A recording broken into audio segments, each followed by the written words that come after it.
is entitled The Value of the Bible. The value of the Bible. Why we must live by the Bible. Now, a lot of people in this country do not understand why the Bible is important and valuable. And they don't get it. They just don't read it, they don't think about it, they don't do what it says, they learn nothing about it, and they are ignorant of God's word and God's ways. And so they do whatever they feel like, and they do crazy things. They get themselves in a terrible problem. They drink alcohol, smoke cigarettes, take drugs, commit fornication, commit homosexuality. They want to know why their lives get into a mess. And it's because they have rejected the Bible and neglected to obey what it says. And the Bible reading this morning has been Psalm 119, 1 to 72, and Matthew 7, 24 to 29.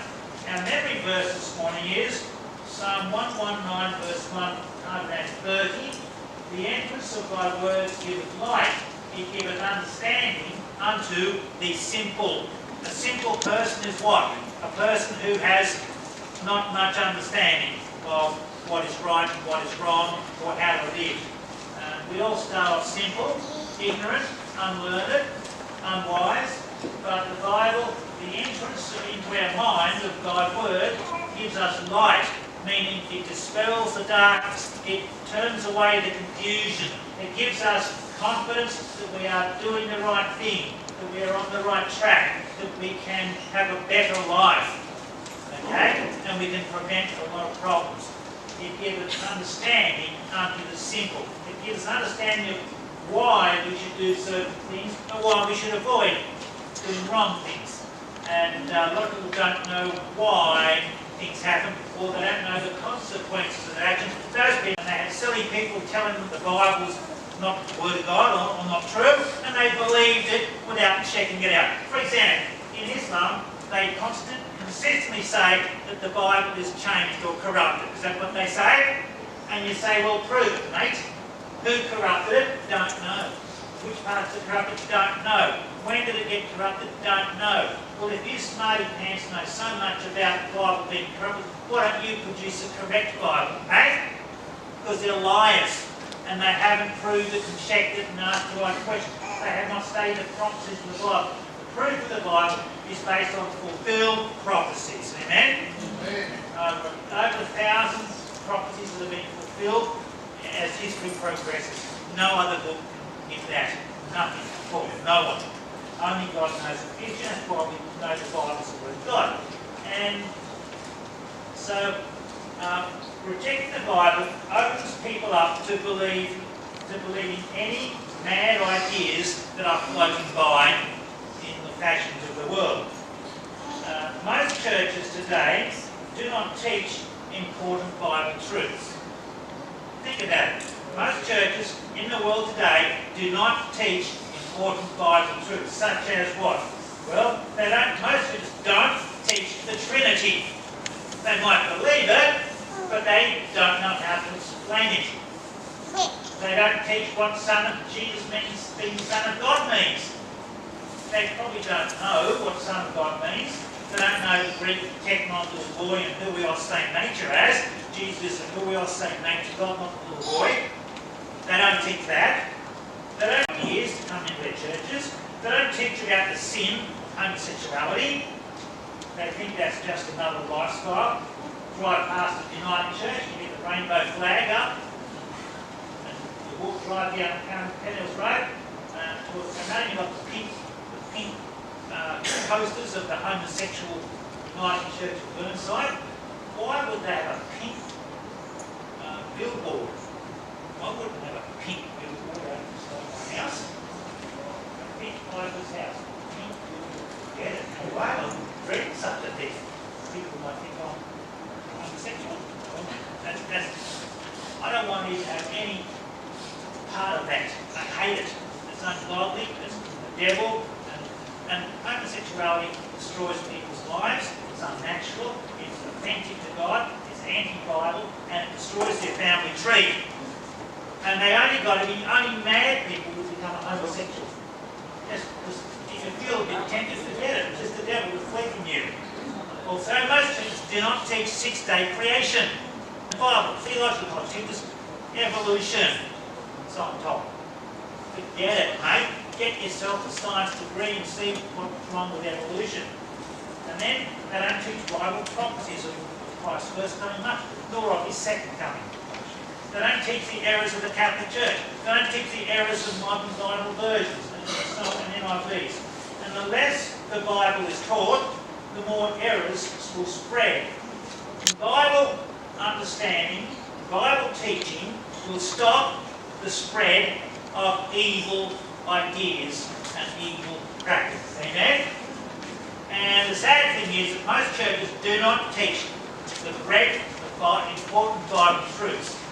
And that's why churches are dropping dead, and people don't get saved, and people drop out, and they have heaps and heaps and heaps of problems. They know what it says, they don't do what it says.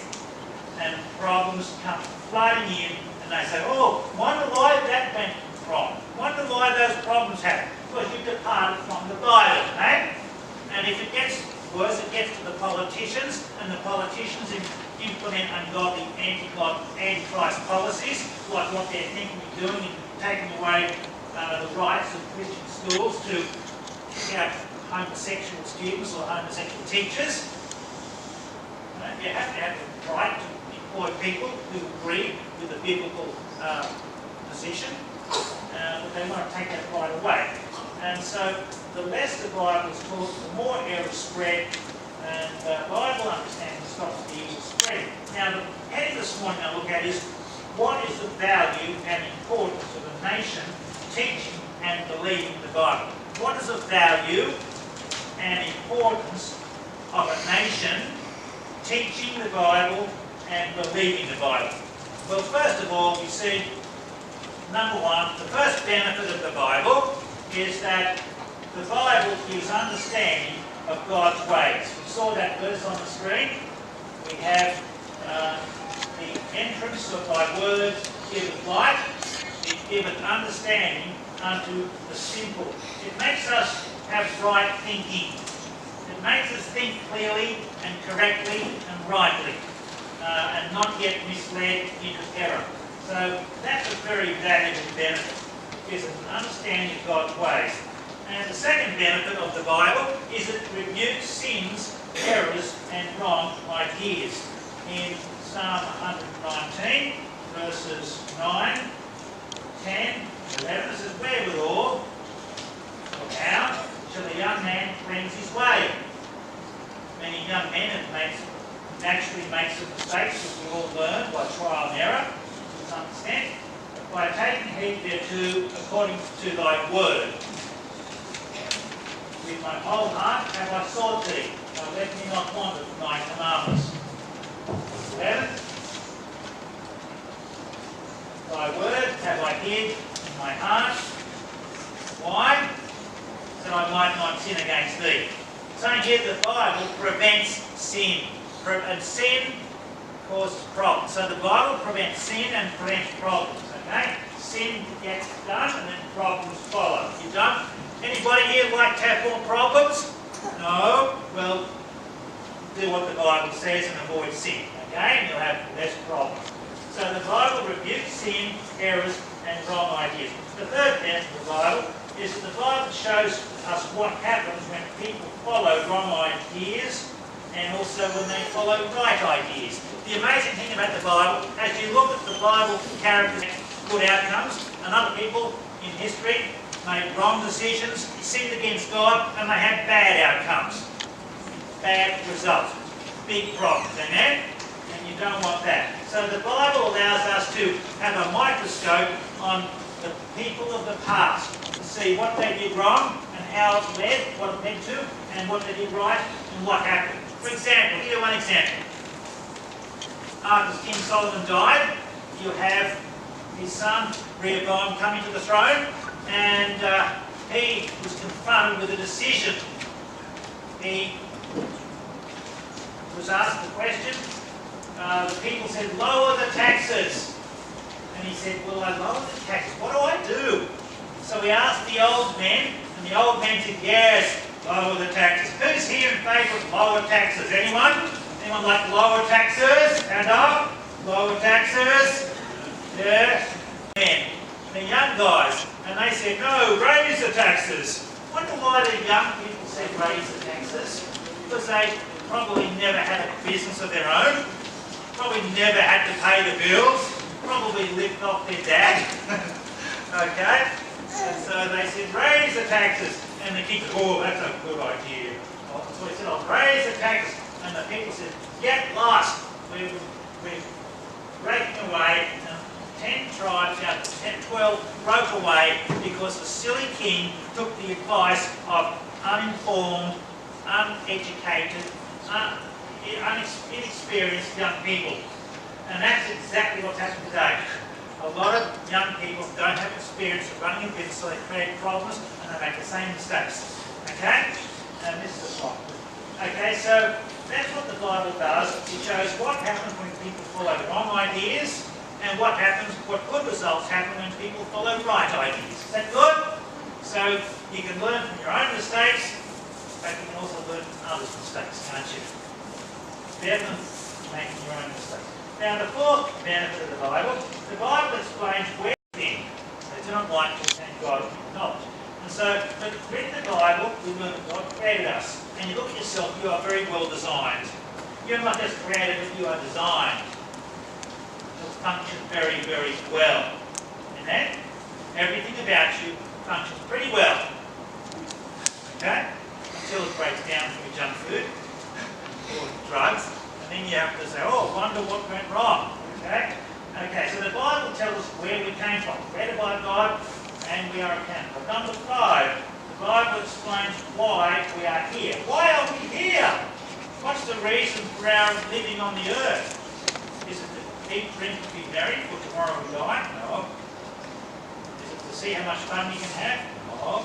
It's good to have fun, but there's more important things in life than that. The Bible explains why we're here. That is to know God, to have fellowship with God, so He answers our prayers, to lead people to Christ, and to teach God's Word, so that people get blessed and they get raised in their God consciousness. Pretty good? And to change the country for good instead of changing for evil. Hey, Aussies are not a very experienced nation when it comes to knowing how bad some politicians can be. You go to India or you go to, let's say you go to Iran, and you will discover how bad a nation can get when it departs from the Bible and embraces ungodly Islam. Amen? Aussies never knew that, never experienced that, but very blessed with Iran happened. Amen? Right, and then we see, so why we are here, number 5.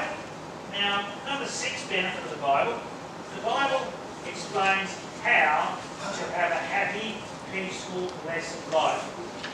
We all want a happy life, don't we? Happy, peaceful, blessed life. And that's what the Bible gives people. And it says here in Psalm 144, verse number 15, happy is that people whose God is the Lord. Happy is that people whose God is the Lord, Jehovah God. Amen? If we have Jehovah God as our God, we'll be happy.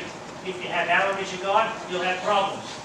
Their sorrows shall be multiplied, haste after another God. Amen? And so God, the Bible gives us happiness. It gives us peace. It gives us blessedness. And then number 7, the Bible explains where we are going. Where are we going? What does the future hold? Is it a good future or a bad future? We all want to know what's going to happen in the future, don't we? Not for our sake, yes, but for our children's sake, and so we can have an understanding of the future, so we can prepare for that. And it says here, where are we going? We're going to heaven when we die, to be reunited with our saved lovers. We will come back to rule on the earth for 1,000 years, and will rule with Christ in eternity in the New Jerusalem forever. So God created us to rule on this earth 1,000 years and in eternity.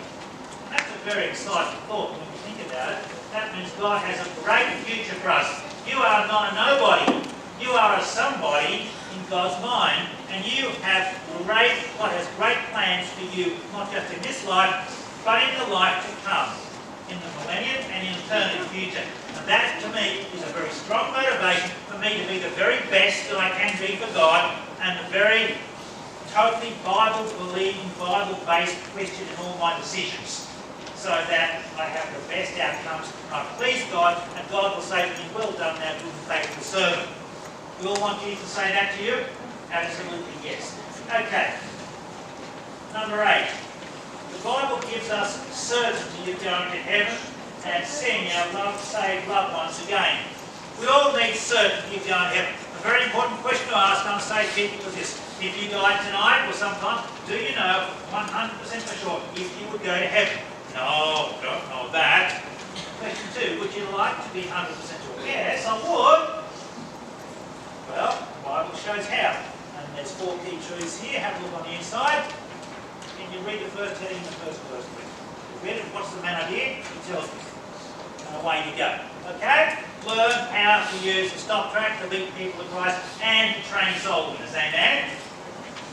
There's lots of people out there who don't know when they're dying where they're going. And it's a very big problem. A lot of them stick their head in the sand and don't want to face it because they've never seen an answer. The Bible gives the answer to how you and anyone can be 100% sure when you die, you go straight to heaven. Pretty good? It's very, very valuable and important. Next one. The Bible gives us number 9. It gives us freedom from sin, freedom from guilt, freedom from fear, and freedom from loneliness. All those things are wonderful, aren't they? Freedom from sin, guilt, fear, and loneliness. Anyone ever get afraid of something? Yeah, we all do. Well, God is on the throne and God's able to protect us and help us. Do you ever get lonely? Yes, well, come to church. And while I'm passing, you've got lots of friends. And Jesus will never leave you nor forsake you. Do you ever feel guilty of doing something wrong? Yes, Jesus, that's why He died to save us from guilt and sin and fear. Amen? Bible gives freedom from all those bad qualities. Amen? Pretty important. Let's look at number 10. The Bible gives us love, joy, peace, fruit of Spirit, and then freedoms. It gives us freedom. Why does Australia have freedom? America have freedom, England have freedom, and Europe has some freedoms, but Islamic countries not have freedoms so much. Because the US, Australia, England, Europe have a Christian heritage, which the Bible, where's it come from? The Bible, and the Bible guarantees freedoms of individuals. Freedom to speak, freedom to assemble, freedom to worship, many other freedoms. Islamic dictatorship, the Quran does not give those freedoms. No way. You can't criticise Muhammad, they want to kill you, like Pakistan. Okay, so the Bible gives so many freedoms, and it gives prosperity. It gives, honestly, it gives prosperity. Australia is a very rich country. We're filthy rich compared to some countries. You don't know, just go to Africa. They have not money to put petrol in their motorbike. They haven't got food, enough money to feed them. They've got nothing in their bank account. That's crazy. How come people can be so broke? Because they've had a history of paganism and wrong ideas, and they have not learnt the Bible, and they have not applied the Bible. And the government don't care. And the Bible gives us security and safety. The Bible gives us problem-solving skills. The Bible gives us wisdom to make right decisions and avoid wrong decisions. Amen? Now, number 11, the benefit number 11 of the Bible is it started the scientific and industrial revolution in Europe. And Job 38, verse 33, God asks the question, knowest thou the ordinances of heaven? And thou set dominion thereof in the earth. Notice that phrase, knowest thou the ordinances of heaven? Very interesting verse. This, when the Bible got printed, people read this verse and said, wow, this means that the physical universe operates on laws that are predictable.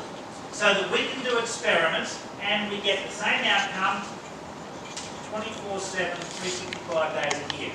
That means we can make machines. That means we can have technology.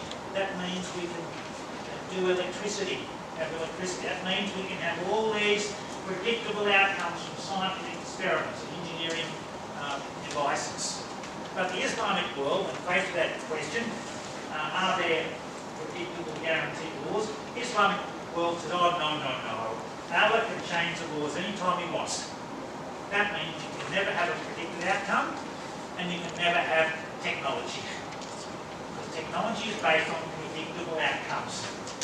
And then, Islam countries stayed in the Dark Ages, but Western Europe was biblical heritage, biblical basis, developed, progressed, and we had enjoyed the industrial and scientific revolution.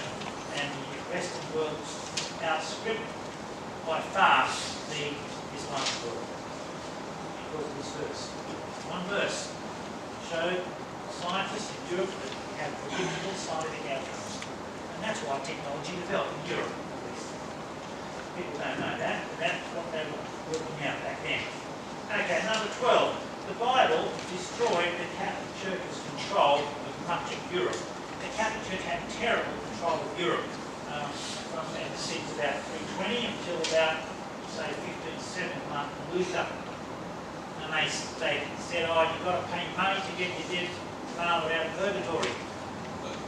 That's garbage. And Peter Martin Luther said, the Bible says nothing about that. The Bible says we're justified by faith in Jesus Christ as our Saviour. And no one can pay money to redeem your dead relatives. There's no purgatory, it doesn't exist, but I'm sure it made a lot of money for the Catholic Church. And helped build the Vatican and build all their big buildings and extort money out of people under false pretences.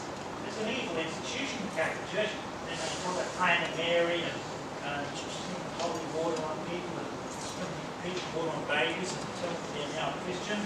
It's garbage. It's all not in the Bible. And the Bible dispelled the garbage, false ideas of the Catholic Church. Half of Europe left the Catholic Church in the 1500s. And praise God for that. We can shut the Catholic Church's garbage in the rubbish tin, false ideas. Priests are forbidden to get married, so they can get all sorts of things. And so the Bible will live in Europe from the bondage and control of the Catholic Church. Praise God. And the Catholic Church is now to run many countries in the world today where the Bible is taught. The more the Bible is taught, the more the Catholic Church falls down. The less the Bible is taught, the more the Catholic Church raises. That's why we have a chapter in this book on what's wrong with the Roman Catholic Church. So we print this up overseas, in Africa, and people love it, they read it, they say, man, I'm believing in the Catholic Church. I'm believing in the Seventh-day Adventist Church. All this other stuff. Okay, let's see what's wrong with it. That's the next benefit of the Bible. Number 13. The Bible explains the spiritual war throughout history as a conflict between Satan's lies and God's truth. Wow, there is a spiritual war which is a conflict between Satan's lies and God's truth. And if we don't teach the Bible, we get evil governments imposing evil laws that we lose our freedoms. And that's why it's serious, because you know what it's like when you have a government of Iran who pass the Bible, and embraces Islam, and people lose their freedom. You've seen it, haven't you? You've seen it, you know all about it firsthand. Okay? But Australia hasn't got to that stage yet, but we need to maintain our freedoms, and do it by teaching the Bible, sharing the gospel, spreading the Bible truth. And fighting the spiritual war. Number 14, down to the Bible started world missions, which raised nations from superstitions and evil ideas. You don't realise how many stupid, mad ideas existed 200 and 300 years ago in the world. You know, if twins got born, some racists said, oh, the twins are bad, let's kill them both. Oh, give me a break. Some racists said, oh, if the husband dies, then you've got to burn the wife in the fire. Garbage. Ladies were not going to marry an old guy, would they, in those days? Marry the youngest guy you could find, so you're out with him and don't get burned. They're the crazy, mad ideas, and Bible delivered the world from those ideas. Praise God. Amen. And we thank God for the Bible. World missions turn nations from darkness to light. And there's a funny story about a silly evolutionist that went to, I think it was New Hebrides, and he was criticising the natives for becoming Christian and departing from their pagan ways. And the Christian, national Christian in New Hebrides, I said to an evolutionist, you see that oven over there? Yeah. If you had come here 30 years ago, we would have put you in the oven and we would have cooked you up and we would have eaten you up by now. Why did that not happen? Because we became Christian. We believed the Bible. The Bible saved you from that oven. You would have been Jew Englishman. Jew Buzzy. Chicken Buzzy, human Buzzy. Human kebab. Human kebab. Homo sapiens kebab. Okay? And the evolutionists, I didn't know that. Well, lots of things evolutionists don't know. Okay, let's do the next one. Number 15. The Bible gives us dignity. Gives dignity to humans. Value to each individual life. And the importance to each person as a creation of God to fulfill God's plan. Isn't it wonderful that everyone's valuable in God? But you see, these wicked, evil people who murder their babies and call it abortion, they don't have an appreciation of the value of babies' lives. And that's something that is so evil. And that's a radical difference and departure from the Bible position. The Bible puts value on everyone's life, including babies not yet born. But atheists and evolutionists and ungodly have no appreciation of the value of unborn babies, and they kill them at their convenience. And there's one case in the city where there's a baby murdering institution, and they have to get plumbers in to get all the baby's dead bodies out of the plumbing. What a nightmare. What evil. No? That's not in the papers, but that happened. Dead babies' bodies were clogging up the pipes in the plumbing, and they couldn't splash the dead babies down the drain. Evil mindset. Why? Because they don't believe the Bible. Next one. And number 16. The Bible gives many freedoms. Freedom of speech to criticise Islam. Already. Freedom to worship. We can worship God as we please. Don't have the Catholic Church tell us what to do. We've got freedom of the press. We can write articles telling the gospel, criticising wrong ideas. We have freedom to remove government. That's, democracy is a Bible, came out of the Bible, really, because people needed freedom to remove the government. How do you remove the government? By voting them out. Okay? It's not the perfect system, but it's probably better than dictatorships anyhow, unless it's a godly dictatorship. And so we have here the freedoms, the dictatorships don't give these freedoms. And Psalm 119, verse 45 says, I will walk at liberty, for I seek thy precepts. The Bible gives liberty. Number 17, the Bible reveals future events, so we need not fear future troubles. We know where history is leading. And Isaiah 41:23 speaks about how show the things that come hereafter, that we may know that ye are God's. God issues a challenge to all people with other religions. Okay, smarty pants, Quran believer, Muslim, mullah, show us the future in the Quran where it's come true. Oh, I can't. Oh, one Muslim said, I said, show me one case where the Quran predicts the future. Oh, you can show it. The Quran says Jesus coming back. They copied that from the Bible. That proves nothing. Okay, you see? Okay, so they've got nothing in it. They've got no evidence of divine inspiration. And the great thing is the Bible says Jesus is going to come back, take it to himself, and will rule with him 1,000 years of peace on the earth. And number 18, Jesus' resurrection, taught in the Bible, proves that all people will rise from the dead to heaven or to the lake of fire. Okay, Jesus' resurrection destroys atheism. Because we have atheists. Atheists don't like Jesus' resurrection. Know why? Because it means that God's going to raise those wicked characters from the dead and judge them and send them into hell like a fire. They don't like that. They don't like being encountered with God. And Jesus' resurrection proves that we will all get raised from the dead. The Bible also reveals Christ as the central main person in history who came to save us and to rule on the earth. Isn't that a great truth? Who is the greatest person in history? Jesus Christ, fully God, fully man. But other churches don't really explain, other religions don't understand that, and the Bible teaches that, but you've got to study it carefully, and then you understand it, then you can teach it. Okay? And so, if that does not get taught, then you get JWs and Islam and Christadelphians, not spreading. Okay, so the Bible talks about Jesus as the main person in history. And I reckon they ought to teach that in schools. Why can't they teach the main person in history is Jesus Christ? Why can't they do that? Okay, the prophecies, the miracles, the parables, the events of his life, the Old Testament prophecies, why can't they do that? Okay, next one, number 19. Number 20.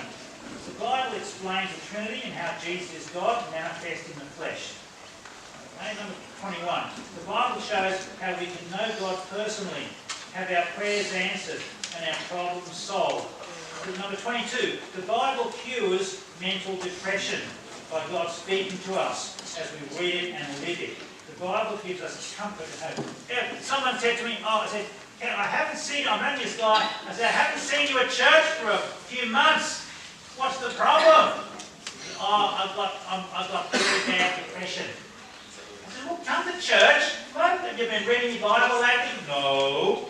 Well, that's your problem, my dear friend. Read your Bible and come to church and it'll fix the depression. Okay? Rightio. And then number 23. The Bible raises living standards as Christians care for and help others to have a better life. Do you ever think it's interesting how Christians help others? Christians are very caring and helping out orphanages, all these other things, helping refugees, looking after people who are suffering. Why do we do it? Because the Bible says we should do it. The Good Samaritan looked after the beaten up guy in the street. Amen. And Jesus promises to reward us for that. Also, the number 24, the Bible shows us what to eat, to have a healthy diet and live a long life. Can you turn the air conditioning on and make it on cold, please? Someone? Okay. Now, I had a weird thing happen to me yesterday. Someone told me about someone who's sick, had a heart attack. And I was horrified. And they're only very young. And that's very against God's wishes for our life. So the Bible shows how to have a healthy life. And in Daniel chapter 1 verse 8, we have here this verse now. What to eat? Okay. Daniel 1:8. Daniel purposed in his heart that he did not defile himself with the portion of his meat, nor with the wine which he drank. Therefore it was requested of 20 years that he might not defile himself. Okay, let's go to the next one. Number 25. The Bible shows us how to raise sensible, wise, godly children who will pass God's blessings on to their children. That's what we want, don't we? We want godly Christians, children. Number 26. The Bible explains the kind, loving, peaceful nature of God so we can happily relate to God without fears. Quran says Allah chucks everyone into hell. That's a pretty bad way of thinking it's related to God, isn't it? Allah is not God. Number 27. The Bible gives us confidence and certainty that God's ways are right by fulfilled prophecies of Christ and today. Number 28. The Bible gives us loving Christian friends who think as God thinks and who helps us tonight. Psalm 119 verse 63. I am a companion of all them that fear thee. So you get a lot of Christian friends who love the Bible and love God. Number 29, the Bible gives us many wonderful ideas we would never discover ourselves. Full of ideas, the Bible. If you read and study it, you'll be blessed. Number 30, the Bible makes a nation great, righteously and economically, as it did for England, USA, Australia. Righteousness exalts a nation, but sinners are reproached when he feeds. Number Number 31, the Bible fills us with God's Holy Spirit and the fruit of the Spirit. 32, the Bible helps us understand Satan's devices, lies, tricks, and traps to steal our freedoms. 2 Corinthians 2:11, we are not ignorant of his devices. 33, the Bible gives us better physical and mental health as we eat a biblical diet and avoid ungodly junk food. 34, the Bible builds churches and defines right doctrines in local churches. 35, the Bible shows the value of Israel as indicating the nearest means of Christ's return. Number 36, the Bible makes us teachers of Bible truths. When from the time you ought to be teachers. Without a faithful men should be able to teach us also. The Bible, number 37, removes confusion, uncertainty, and divisions. Number 38, the Bible gives us a happy, loving, godly, wise family tree. And 39, the Bible prevents problems. Oh, that in Isaiah 48:18, oh, that thou hast hearkened to my commandments, and we keep our freedoms, and we keep our peace, and we keep our prosperity, and our security, and people get saved, and they stop being terrorists. And one of the crazy things is the terrorist who stabbed a guy a few weeks ago in Melbourne, the police are scratching and saying, oh, I wonder what his motive was. Wonder why he did that. Big mystery. Just read the Quran, eh? And you'll see that poor character wanted a ticket out of hell and into heaven. That's why he killed someone. The Quran promises that. Even crazy nutcase book. People reject the Bible, look for something else. We've got to teach why the Bible is the Word of God and what it teaches, what it says, how to live. Amen? Let's stand and pray.